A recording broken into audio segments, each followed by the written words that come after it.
Je savais qu'Anjouan était belle, mais je ne pensais pas qu'il y avait autant de choses à découvrir. Allez, je t'emmène faire un petit tour de l'île. Tout a commencé par une petite cascade sur la côte qu'on a découverte en chemin.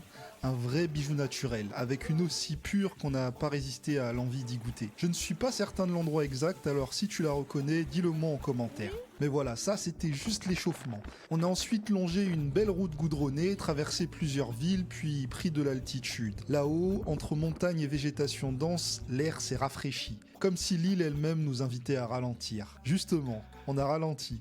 Il nous a fallu une petite rando d'environ 1 heure pour atteindre le lac Dialanzé. Un magnifique lac de cratère niché au cœur de la forêt. C'est l'une des principales sources d'eau de l'île, mais quand on y arrive, on a surtout l'impression que le temps s'arrête. Même les oiseaux semblent parler à voix basse. Mais l'aventure ne s'arrête pas là. Cap sur la plage de Moya. Une large étendue de sable fin, bordée par une mer aussi belle que puissante. Pendant que les enfants jouent et rient au bord de l'eau, les pêcheurs, eux, reviennent lentement avec du poisson frais. L'ambiance est paisible, presque cinématographique. Mais attention, ici les vagues ne blaguent pas. Elles ont du caractère. Et pour clôturer ce petit tour, direction la région de Tsembéou, une ville entourée d'une majestueuse chaîne de montagnes. Là-bas, la végétation est partout, luxuriante et imposante. Des arbres et des plantes à perte de vue. Anjouan, c'est pas juste une île verte, c'est un terrain d'aventure. Ici, la nature t'observe autant que tu l'admires, et elle n'attend que les curieux. Alors qu'est-ce que tu attends ?